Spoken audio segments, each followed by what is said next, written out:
All right, guys, back here on Southeastern 14 with Max Barr, sharing our reaction to the Saturday slate in Oh, SEC yeah. basketball. 7 games, as usual.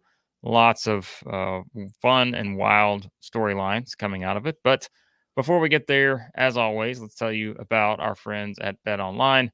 As you know, it's playoff time in the NFL, and the usual suspects are heading to Vegas for the championship game. Our partner Bet Online, your number one source for football odds, stats, trends, and lines. Everything from point spreads to hundreds of bets on everything from the coin toss to the color of the Gatorade, which I know Max and I are big fans of the Gatorade colored bet. I do it every year. Bet Online, the number one source for your championship wagering. Head to Bet Online and join today to get in on all the action. Bet Online, where the game starts here. I'm going red or orange this year on the. I like the Gatorade. national anthem length bet. That's another good one. That's a good another one. good one. Yeah. Yeah. So always take the. I don't know. Sometimes it's different. Who's singing the national anthem this year? You got to We do your should update research on on that. the singer. Yeah, that's a good point. All right, let us know which bets you're taking there with our friends at Bet Online. But let's get into these games here. There were, as we said, the usual Saturday slate, and we start with one of a few blowouts on this slate. LSU 95, Arkansas 74. So for everyone who thought that our predictions, Max, of us all picking LSU, game one, we officially kind of throw the curse out the window, at least for game one, with LSU taking care of business here. And I mean, what else do you say? I know, Chris and I were going back and forth earlier in the week. I think maybe it was on the reaction video or something, but he's like, maybe you're starting to see Arkansas turn the corner or something like that. I'm like, Chris, I can't go there. I can't do it. I said, we said this after, the A&M game or whatever. And this just felt like a bad spot because what was it, right? Coming into the game, LSU had the week off. They didn't play the midweek game. They're sitting back, just waiting on this Arkansas team that I know just built a little momentum at Missouri, but that's the theme, right, Max? I mean, it's just this team has not been consistent all year long. LSU comes out, does whatever they want offensively here. They shoot 57% from two, 52% from three, 89% from the free throw line. Turnover 11 times, which is not bad. Huge Will Baker game here, 25 points. Jalen Cook with 20 off the bench. So, I mean, this was kind of the same story for Arkansas, but for LSU, a very promising performance here because remember, this was a team that had lost 3 in a row, lost a couple close games in there against A&M and Georgia, but back on track with a huge week coming up this week at Tennessee and home against Alabama. What a performance from Will Baker and Mike Williams. Are you kidding me? Yeah. 8 threes combined. You only get one from Jordan Wright. You don't get anything from Tyrell Ward. Jalen Cook has a very nice game also, 20 points. But this LSU team, they can shoot the lights out. They're a very sneaky, dangerous team, especially to play at their place, because saw it against when they hosted Ole Miss, saw it when they hosted A&M. This team can knock down threes and they can really space the floor.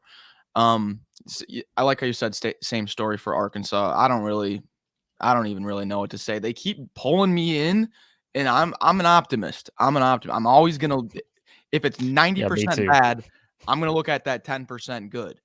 They snuck me after the A&M win. They snuck me again, creeping back in after they played good against Kentucky. Yeah, now I'm sinking back down again. No Brazil, obviously, but I don't know what the story is with him. His knee's been acting up a lot. But I think this is just more of an LSU had a great game offensively than anything. Even with Reed and Williams in foul trouble, LSU looked good. So I was watching this game early, and I was we're gonna say this about a few games, Blake, but the amount of texts that got sent in our group chat yesterday of if this team keeps shooting like this, they're winning it all. Yeah, that was my exact quote. If LSU keeps shooting like this, they're winning the whole thing. Yeah, they're winning the national championship. It was one of those games. But yeah, just upcoming schedules quickly. Arkansas, 2 home games, or excuse me, they get the week off basically, so they get the full week. They play Georgia next Saturday at home, then they host Tennessee the following Wednesday. So that's 2 back-to-back home games there. But LSU's the team to watch, and I said this I think in the mailbag or whatever. Maybe it's another video. We do so many, I can't keep up. They're at Tennessee, home against Alabama, and they're at Florida, at South Carolina, home against Kentucky, home against Mississippi State, home against Georgia before they get the bottom 3 teams to finish the season. So, hey, there's still a shot for LSU. If they were to go on a streak here and win some of these games against the top tier teams, maybe they start to get into that conversation a little bit. Don't discount it if they go on a run here, but it will take them winning quite a few of these games based off of that. So, hey, the Tigers are 4-4 in SEC play right now. Like, that's not a bad spot to be in. But again, a very tough upcoming schedule. Well, for Blake, the if they can snag a few of those, their final 4 games are Georgia, Vandy, Arkansas, Mizzou. Well, that's the thing. But that's also can be problematic in that those wins aren't going to do a whole lot for you. So it's Right. like, and 2 of those are on the road. So like you drop a game to Vanderbilt or Arkansas, not good. Like you got to win both of those, and you got to beat Missouri, and you really need to beat Georgia. But that's where like you've got the 6 games coming up next where I don't know what the number is. Like it's too hard to know right now, but there's a path. It's just you're gonna have to do, you're gonna have to win the majority of these games and probably an extra 1 or 2 more. So 5-1 would be great if you're LSU, but that's a tough thing to ask, I think, with the slate. So all right, South Carolina fans, it's time. I mean, at some point, as I said, the 2 guys you see on the screen. No, just the one guy you see on the screen and the other guy you don't see on the screen have got to come around to my ways here. Although I know Max had a strategy, okay? And he will bring it up in a second about picking against the Gamecocks, who win 72-62 on the road at Georgia. I said it. I'm not picking against this team the rest of the year until they lose because they're doing the same thing every single game at this point. And there's no reason for me to pick against them. Spoiler alert, they got Ole Miss and Vanderbilt coming up next at home. I'll go ahead and reveal my picks right now if you want me to, Max. Like, I don't even need to have the suspense. But, I mean, look, it's the same story. Like, it's rinse, repeat. That's all they're doing. They're doing the same thing every single game. Look at how many points they've given up in the past, whatever. I mean, we said defense. Here it is, okay? SEC games. They gave up 62 to Mississippi State. Let's go past the Alabama game for a second. They gave up 69 to Missouri. They gave up 74 at home to Georgia in that loss. They gave up 64 to Arkansas, 62 against Kentucky, 64 to Missouri, 59 to Tennessee, who just scored 103 on the road against Kentucky. And then they give up 62 to Georgia. And oh, by the way, the 74 against Alabama, I'm pretty sure, Max, let me look at this. I don't want to say this wrong, but yeah, that's the lowest Alabama has scored. Oh, man. Like that may be tied for the lowest Alabama scored all season. So, I mean, there's your story for South Carolina. Like it's plain as day. This team is winning with their defense. Mr. Big Shot, Talon Cooper, stepping up, making shots. Mr. Big Shot everywhere on this team, stepping up and making shots to kind of, pull this game away a bit. And I don't know how else to say it, man. It was, I remember the commentary. It was like somebody made a play. It may have been BJ Mack or it may have been, I don't remember who it was. Somebody made a play. Maybe it's Josh Gray. And they're just like, that's a grown man. Like, this is a team of just grown men. Like, that's what you're playing against here with South Carolina. And they're just going out and beating everybody. So they do it again, Max. What else do I add here? Like, it's the same formula. They have just perfected it at this point, and they're just making people pay. I'll tell you what, Blake. You said you have your picks on South Carolina for the next week. So do I. So do you. I'll tell you what. I didn't pick South Carolina here. I picked Georgia, and I'll tell you why. Lamont Paris, he is just starving for doubt. He wants as many doubters as he can get, and they feed off of it, and they prove you wrong every time. Well, guess what? I'm a believer.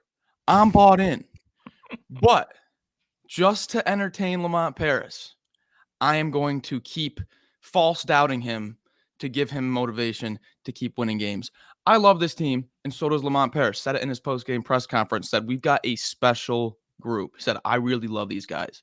They love each other. You can tell how connected they are. I call Zion Pullen Mr. Cool, Calm, and Collected. Well, Blake, I think we've just dubbed Talon Cooper Mr. Big Shot. Listen to these 3-pointers Listen to this game, this game log of 3-pointers. 3 of 4, 4 of 5, 2 of 3, 2 of 4, 3 of 3. The guy doesn't miss. He He does only not. takes big shots. He Like just that's all he takes big does. He's just shots. there for big shots. That's all, and he bangs them. 8 assists, only 2 turnovers on the road. Come on. This team is tough. They're together. They're for real. Top 25 team. Come on. Yeah, like it's time to get serious, folks. It's time. Like I told someone that I was maybe yesterday. I'm like, we're at the midway point of the season. This is no longer like South Carolina has lucked their way into this, or maybe they're No. not for real. They're 7-2 in the SEC. They're 19-3 overall.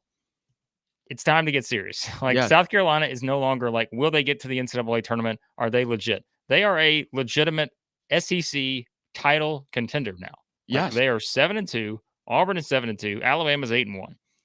To me, those are the three teams that you're looking at right now. Tennessee 6-2 as well. But keep in mind, Tennessee lost to South Carolina. Of course, they beat Alabama, but Alabama's still a game up. So yeah, I mean, so they are in a really good spot right now. And remember what I said a minute ago. They're hosting Ole Miss and Vanderbilt this week. Like there is a chance. You don't want to get too excited, but there is a chance that remember who Alabama's playing this week. Like remember there's some tough games coming up for the rest of this group. Auburn's playing Alabama. Like somebody's going to lose, so somebody's dropping a game. And meanwhile, look where South Carolina sits with one of the more favorable schedules of the upcoming week. So it's time, everybody. Like we have, we've revealed who our father is. And we know that Lamont Paris has got this thing going, and it's time to stop doubting it. Like this is a team that is legit. They are executing the game plan to perfection. He is doing a masterful job as a coach. And what else do you say? Except for it's another big win for South Carolina on the road. I mean, how many SEC teams have won back-to-back road games this year? Not many. I haven't looked, but I'm willing to bet there's not many that have won back-to-back road games in this league. And, they've won four road games, period, of their 7 wins. So, yeah, it's time with South Carolina. We'll get more into them on the power rankings, but another win for the Gamecocks there. Okay, then there's this game. Vanderbilt 68, Missouri 61. All right, so I told you what was going to happen here. I mean, I tried again. Look, my picks were going well early on. There's only one team that threw me off on my picks, but I just told you guys that I know how this works. Vanderbilt at home has played some close games at times this year. The Alabama game stood out. Tennessee and Auburn games a little bit further away, but this was not Tennessee and Auburn. This was a Missouri team that struggles to score. That's what we keep talking about. They're missing pieces on the offensive side, and I just said I felt like this was a great setup for Vanderbilt. Now, wasn't feeling so great after Missouri jumped out to a huge lead early. They're up 20-9 or whatever, and I'm like, wait a second, Missouri's found their offense. They scored 20 points in the first 7 minutes or 6 minutes, whatever it was. But it wasn't going to continue because that just been the case for Missouri. They just have not been good enough there. And of course, we know it's still a team that has issues defensively. So what else do I say? Congrats to Vanderbilt on their first SEC win. Missouri still searching for one. Max, we got to get this Missouri team an SEC win somewhere. We got to, but it didn't come here. And again, this was, let's just say what it is. Like Vanderbilt, they needed this as bad as anything. Like they needed something positive to lean on heading into a matchup with a very angry Kentucky team on Tuesday. Well, if you're searching for Missouri's first win, it might come this next week. They get 2 straight home games. So I don't know, man. Come glass half full, glass half full. My optimism for my client here. I don't know if I have any right now. Yeah, I don't blame you. I don't blame you. Noah Carter got off to a great start, but there wasn't enough consistency over the course of the game. I thought Tyron Lawrence was great despite not really shooting the ball well from outside. And they finally got that bench scoring, did Vandy. They got Isaiah West, had 12 points, was knocking down threes like it was nothing. JRT only played a few minutes. So you can still see that. I mean, he was starting every game leading up to this SEC play. So still changing around the lineup. I mean, yeah, Blake got this one right, and I can't believe that we both picked Missouri, and I don't know why I picked Missouri, but did not play Tassos. I mean, like, I don't really know what's going on with the Vandy lineup, but hey, what works, and they got to win, and hey, something to build on, a little bit of a confidence booster, but I don't have much. I mean, no, yeah, it is what it is. These two teams would take anything, like I said, at this point. And of course, Vanderbilt getting the one at least gives them something. Again, for Missouri fans, Home I against know. Kentucky. Yeah. I don't know what else to add on either side, really. I mean, these are two teams that are still going to finish in the bottom four of the SEC, and it's just it's a grind this season for both. So we'll see, but I will not keep repeating what I know one of the issues for Missouri, but in hindsight, this roster just was not built probably to, even with those two guys, this wasn't going to be a roster that was probably going to finish in the top half of the league. So because you just haven't had those guys kind of outperform expectations. Where like last year, it felt like almost everyone outperformed expectations. This year, it's yes, you've got the Shawnees, you've got guys like that, Bates, of course. But it's just the combination is not clicked. And yeah, they're just lacking in a lot of areas. So we'll see how both teams move forward. But the victory for the Commodores, and as we said, they will host Kentucky on Tuesday, Missouri. Meanwhile, 2 home games, A&M and Mississippi State. All right, let's move on to this next one, which this is one of those games. I feel like Max always hypes up how exhausted he's going to be after some of these games. This was definitely one of those exhaustion level games, with Texas A&M getting the 67-66 win over Florida. Look, you and I, we teed it up, Max. I know Chris picked Florida, but you and I said this just felt like a spot for Texas A&M more than anything. It was the spot. It wasn't necessarily that we thought it was going to be pretty for A&M, or that we thought A&M was a significantly better, or maybe even a better team than Florida. But it just felt like the spot was there for the Aggies to understand what was at stake here. We mentioned this team that came in 3-4, really needed a win. Florida was coming off the high of winning Kentucky. Not that anybody wants to lose, but they kind of could afford a loss based on their upcoming schedule. They get 2 home games coming up, or excuse me, they got the week off, midweek off too. So they play Auburn next Saturday. They get another game against LSU, but this was, I don't know what to say. Like, this is a weird game. Like it's kind of what we expected with these two. Like Florida gets the big lead, and you think about it, right? It's, if you're Florida and you're building a big lead against Texas A&M, you feel pretty good, because this is an A&M team we talked about that offensively just, not all there sometimes. And still, I mean, 4-15 from 3, bad from the free throw line. They shot 63% there. So it wasn't like this was just some kind of, artistic performance from Texas A&M. Like they weren't just, everything was perfect. But yet, Tyrece Radford just takes over 26 points in this one. And I don't like, I'm trying to even think about how do you break down kind of this game and where it kind of fell apart for Florida. I know they had some careless turnovers at times. But yeah, I mean, I don't know, Max. It's like, I feel like we're getting sort of a similar theme with Florida sometimes, where they get hot and then they just get cold, right? I mean, they had 40 points, like we said. Was it 40, 27 and a half, 40 something at halftime? But they had 40 in the second half, they just couldn't score enough points in the second half to be able to, kind of counter what A&M was doing, and specifically with Radford. Yeah, I thought in the second half they kind of shot themselves out of it a little bit. And they kind of saw that against Kentucky too, when they hosted Kentucky and they were making everything early, and then they kind of just settle on a few possessions, and that leads to their defense not getting set, and the chain reaction that a bad shot has. As a Texas A&M -1.5 better, this game absolutely crushed my soul.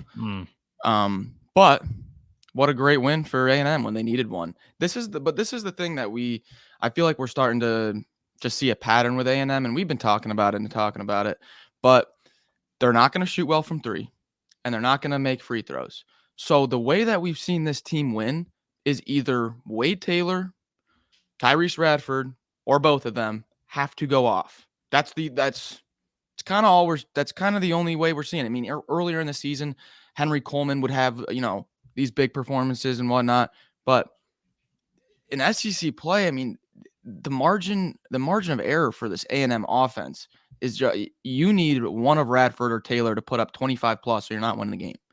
And it's just kind of like the same old thing every time. We in the preview we'll be like, well, A&M's not going to shoot the ball well, but they're probably going to rebound and they're going to scrap and make things tough and get to the free throw line.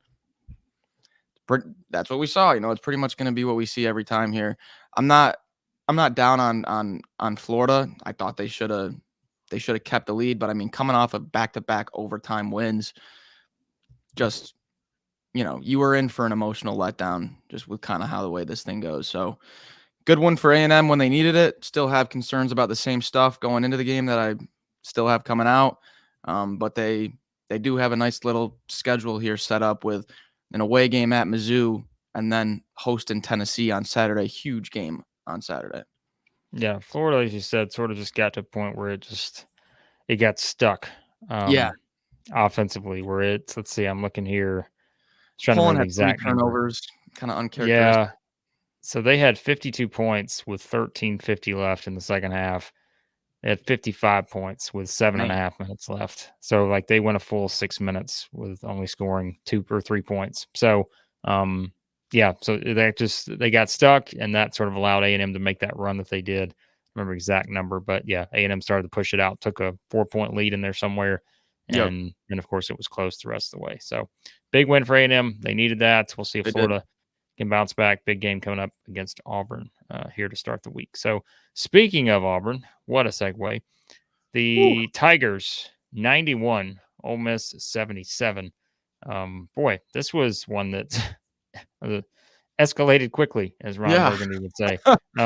Boy, this game went from you're feeling really good about Ole Miss to, whoa, where'd that come from with Auburn, especially on the road, right? As everybody's talking about, it's like, hey, it's not just they did it on the road this way. Yeah, I mean, they were that first half, you're thinking, I don't know how Ole Miss could have played better, but then you could have looked at it and said, well, maybe that's going to be the story of the second half is, they're just not able to sustain that, and they couldn't. And give Auburn a lot of credit. That's a team we picked on for the shooting. They hit 12 threes in this game, but even bigger than that, here's what I think is important about the 12 threes that they got. They got it from 3, 6, they got it from 8 different players. So 8 different guys hit a 3 in this game for Auburn. That is a significant thing because, as we said, it's a team that prior to this had shot so poorly in those 2 road games last week against Alabama, Mississippi State, 5-25, 6-24. They go 12-27 here. Ole Miss still got its usual percentage, 42% from 3, but it just was not going to match what Auburn was doing. And that's the dangerous thing. And we've said it. If this team's hitting shots from outside, if they're passing the ball the way they were here, 25 assists for Auburn in this game. So you just think about that. Guys are hitting shots from outside. How do you guard them? And that's kind of what Ole Miss ran into here. It's, you've got everything you've got to deal with Broome and the rebounding, all those things that come along with playing this Auburn team. The depth, of course, we always talk about. But if they're hitting shots from outside, good luck, because there's not going to be many teams out there that beat this team when they're doing that. And so a great, great road win for Auburn, remember, against a team that had not lost a home game prior to this. Yeah, I think we got a question in our mailbag. It was either this past mailbag or last week's mailbag, but it was what type of teams in the NCAA tournament will the SEC teams want to avoid? Looking for like the bad matchups. Ole Miss wants to avoid this exact type of team, a team with front court depth and back court depth. 2 things that Ole Miss does not have. And when Auburn is hitting their shots, we've seen them obviously we've been harping on them, but we've seen them, when they're not hitting shots, kind of struggle and get into offensive ruts. But when they're hitting shots with the constant depth they have, never fatigued, it's just, they just pour it on and pour it on. Chris Beard said in his post game that he thought in the second half, Auburn's ability to just rotate really played a factor. Said his guys were getting real tired and just couldn't keep up the pace with how many guys Auburn subbing in and out. Jamarian Sharp, no, out with a sickness. Wasn't an injury. He's just day to day with sickness. But you would have liked to have his presence down low, but still, he hadn't been playing much past few games. I'm not sure how much of a difference he would have made. But yeah, this Auburn team just has this Ole Miss team number. It's a bad matchup, and Auburn, how much they needed an away win. They just needed it so bad, especially coming into this Florida game or this Alabama game coming up on Wednesday. This was a must type of win on the road, and they got it for Ole Miss. A little bit disappointing after the first half. You have them on the ropes. You have a chance to win a huge one at home in front of this amazing atmosphere, and you let it slip away in the second half. Unfortunate, but not the end of the world. I think what you see is what you get with this Ole Miss team. They're going to knock down their threes, but they're going to struggle against teams that can really get out and run and test their depth. Yeah, remember in this game too, Johni Broome did not score in the first half, got in foul trouble, finishes with 15 points, 9 rebounds, 7 assists, and 3 blocks for a guy that did not really, was not much of a factor in the first half. So just keep that in mind. He is so good. So he's tremendous. And also Auburn fans, you're welcome.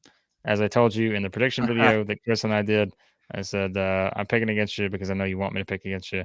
I went with Ole Miss. It did feel like a pretty good spot for the Rebels, given that they were undefeated at home. Auburn has struggled on the road, but the Tigers flex their muscles here on the road. Big win. Oxford. Big win. All right. Speaking of, they will have a matchup with Alabama, as we know, coming up. Big game. Speaking of Alabama, 99-67, the victory over Mississippi State here. What do I say? Like I just loop what I say all the time about Alabama. Just go back to the first time I said it and just play that exact clip because that's all I got. I mean, this is what happens when this team gets going offensively. They're better than anybody out there, and that's why they're sitting alone at the top of the SEC standings at 8-1 right now. Mississippi State was just. You talk about Max. We said it before we started recording. It's like even if we got some picks wrong, which we didn't get a lot wrong this week. Or at least for this game slate, how we looked at the games, like it feels like a lot of games played out about as you would have expected, except for, again, maybe the Auburn hitting 12 threes or whatever many threes on the road probably would not have been at the top of our predictions list. But it's the same story here. Does Mississippi State have the offense to keep up with Alabama? No. Don't. Is Mississippi State going to struggle at the free throw line? Yes. Yep. They did. They went 4-16 from 3, 19 of 32 from the free throw line, 59%. That's what it's impossible for me to trust Mississippi State right now, given that the free throw problems are what they are. They're 307th in the country now at free throw percentage, 68%. Not that it would have mattered in this game. They could have hit all of them. They still would have lost by 15 or more. They turned it over 18 times. And then it's Alabama. It's just ridiculous stat line. I laughed at it when I saw it last night. I look at it now. I'm still laughing at it. I'm like, this team shoots 48 threes in this game. They only make 15 of them, right? They only made 15 threes. So they shoot 31%, which is not a good percentage. That's lower than the SEC average, of course, for a team that, is shooting 38% from 3. And yet they still win by 32 points. I mean, they shot 63% from 2. They made all 10 of their free throws and 20 offensive rebounds. Grant Nelson, a non-factor, essentially offensively. Or really, because he foul trouble, right? He only played 14 minutes. They won by 32. And they scored 99. I'm sorry. Like, this team it's time, folks. If you haven't bought into South Carolina, like we said earlier, if you haven't bought into Alabama, teams like this, I don't know what you're waiting for. Like, Alabama is the favorite to win the SEC right now, and find ways to stop them before, Tennessee did, but I ain't seen a lot of other teams that have found ways to stop this team consistently. So it was the Jarin Stevenson game. How about his performance? Everyone loved Clowney last year, but Stevenson's not getting any love this year. He's been playing really well, stretching the floor for them. He's been having some good games. Listen, I was dead wrong about this Alabama team. It's just dead wrong. I thought the defense was just not going to look at the defense. Yeah. They held Mississippi State 67, Georgia 76, held Auburn to 75, held South Carolina earlier to 47. I mean, this defense is good. Like Grant Nelson as a rim protector does not get enough credit. And I mean, they're just going to out offense you unless you're playing at Tennessee, maybe. Like the offense just looks phenomenal. Mark Sears continues to be on his revenge tour of his national disrespect, being left off all the awards list. He's letting everyone hear it.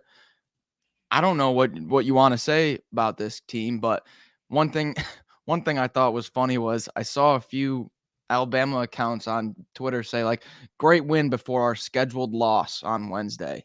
Right. Yeah. Right. The And I'm schedule like, lost. I'm not so sure. This team has played one bad game since mid-December. We're in February here. It's same thing. If you haven't bought into South Carolina, you haven't bought into Alabama, wake up because they're for real. They are. And we will talk about that scheduled game. We won't give away our picks just yet on Wednesday at Auburn. But yeah, Alabama rolls again here in this one. The season sweep over Mississippi State. So, all right. I know the Tennessee, Kentucky fans, you are already skipping ahead. You probably didn't even watch the first 30 minutes of this video. It's fine. Completely understand. You're here to watch this last part, and I get it. Tennessee 103, Kentucky 92.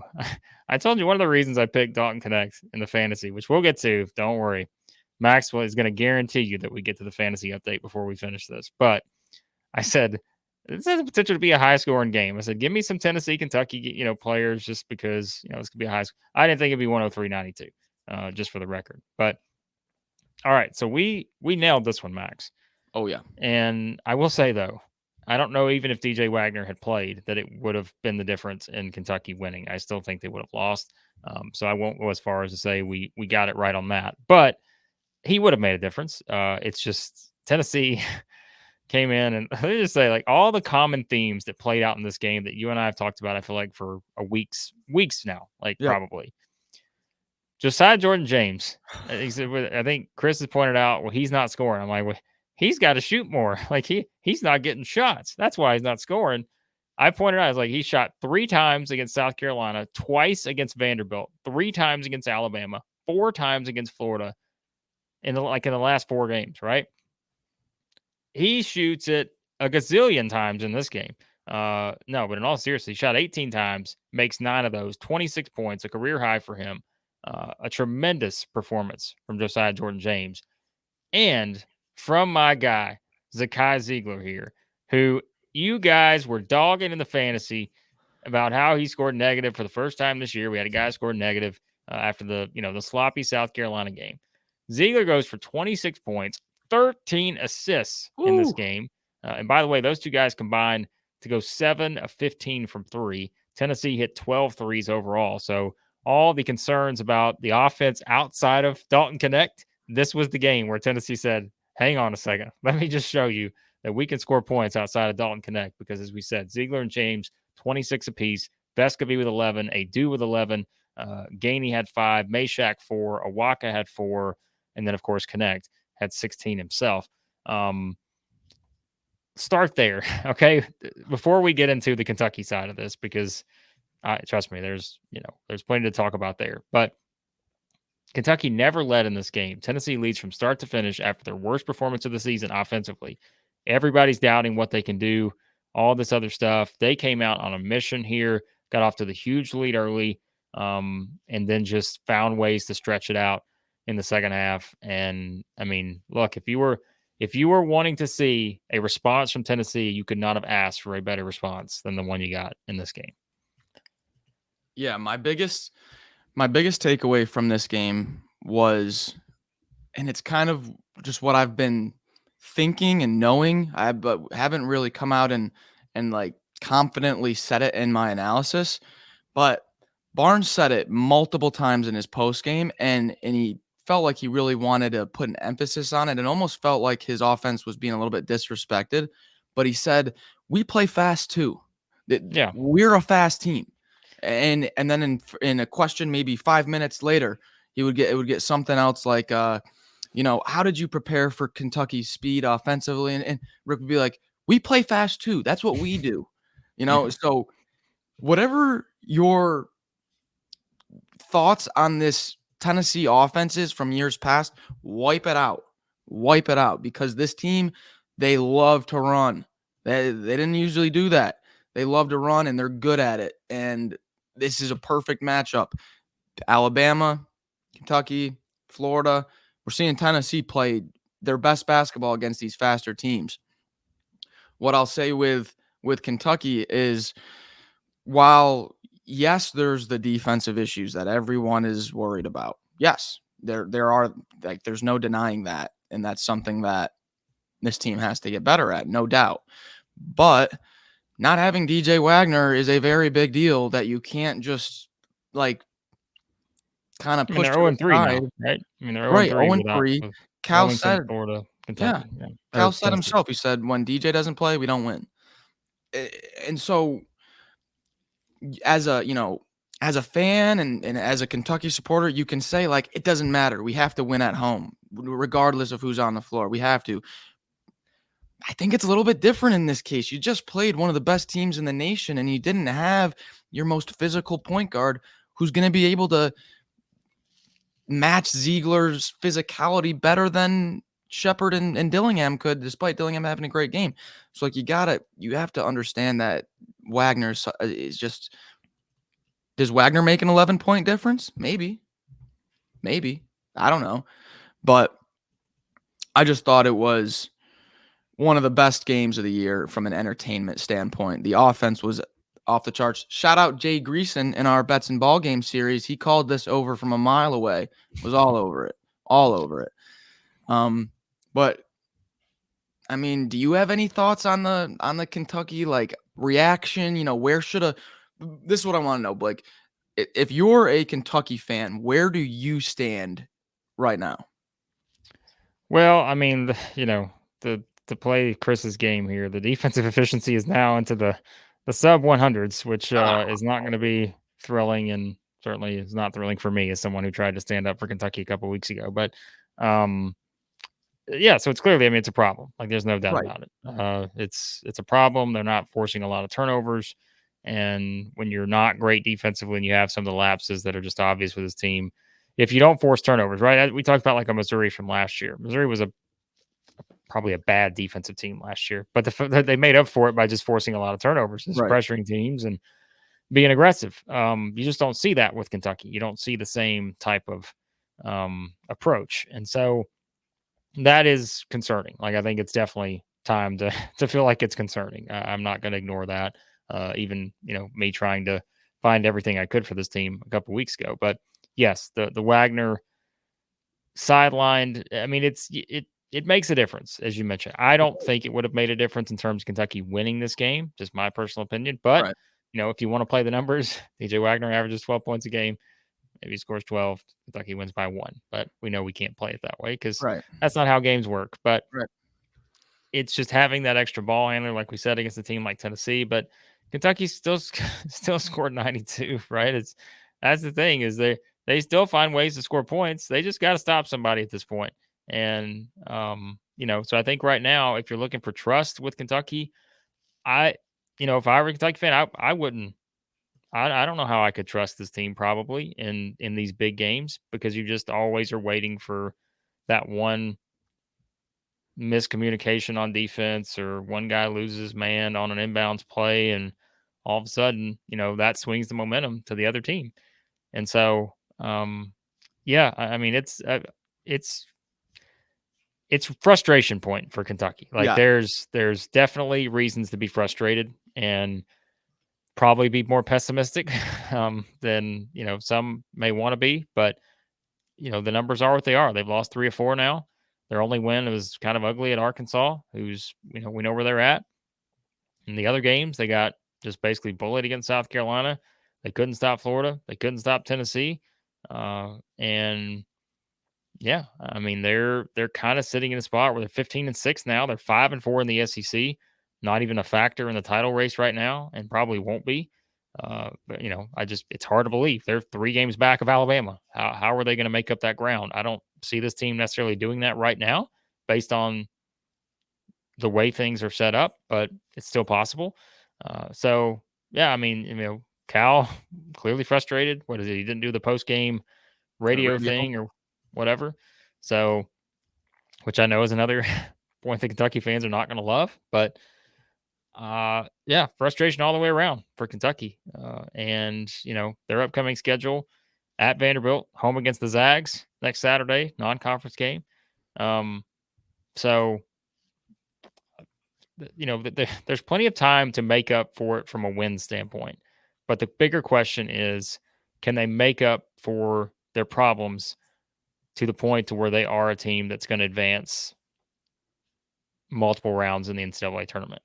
Right now, if we're just saying, based on talent, you're still going to have that maybe, but performance, I don't know. Like, I think it's certainly fair to question it right now, even for this team at full strength, because I think there are some clear issues that, like I said, maybe I was willing to ignore given the offensive capabilities. But now that you're seeing them against the better teams like South Carolina, like Tennessee, Florida's gotten better.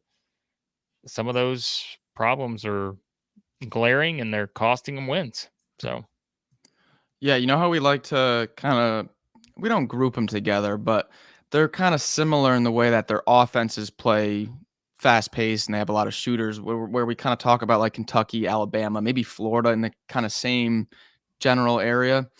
We've been seeing this Alabama defense slowly get better and better, whereas Kentucky has gotten slowly worse. It's just kind of teams trending in the opposite direction, if you get what I'm trying to say there. Yeah. We were talking about them as the same kind of teams a couple of weeks ago because their numbers weren't that far off, right, offensively or defensively. Now, as you said, Alabama's getting better. Kentucky's getting worse. There's clear separation there on the defensive side. So, I don't know. We'll see if Cal can push the right buttons, but Kentucky fans have every right to be frustrated, as they should. Hopefully they get DJ Wagner back soon enough, because they do need to be at full strength, I think, to feel pretty good about themselves. And again, when you look at a game like this, Trey Mitchell doesn't score. He's having a tough stretch. Yeah, right. And I called him Mr. Reliable coming into the week. I'm like, he's on my fantasy team every week, and this week he had the worst week he's had all season. So, and something else. Remember, I said it probably last week or something. If Kentucky's going to win big games against good teams, it doesn't matter who they play against. Antonio Reeves and Trey Mitchell are both going to have to produce. And Trey Mitchell did not in this game. Reeves had 21, did fine, but it's got to be both of them, because I just think, again, they still have freshmen. Freshmen are going to make freshman type plays. And I know we haven't brought up Rob Dillingham. It's not purposeful, but yes, he scored 35. He did everything he could, right? I mean, he was fantastic. They hit 12 threes. He hit 6 of them. And like I said, we're just kind of been looking at the overall picture here. Certainly we're not ignoring what Rob Dillingham did, because he kind of had to put him on his back at times and just say, hey, let's do whatever. And, he made enough big shots late and stuff to at least, keep the score closer. But yeah, so, but that's what we say. I mean, it's having that Dillingham, Wagner, Shepherd combo. Like that's huge for this team. And hopefully get Wagner back soon, because, that's someone they got to have at full strength. They have to have their team at full strength, even as talented as they are. They got to have their team at full strength to be able to, make moves in the NCAA tournament. But huge win for Tennessee. And the Vols, yeah, I mean, the Vols look like the team that we said, the older type team that responds to the adversity, all those things. They did that here.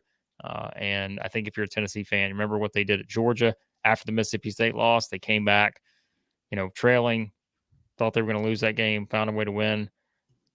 Come back after the worst game against season against South Carolina, put up 103 at Kentucky.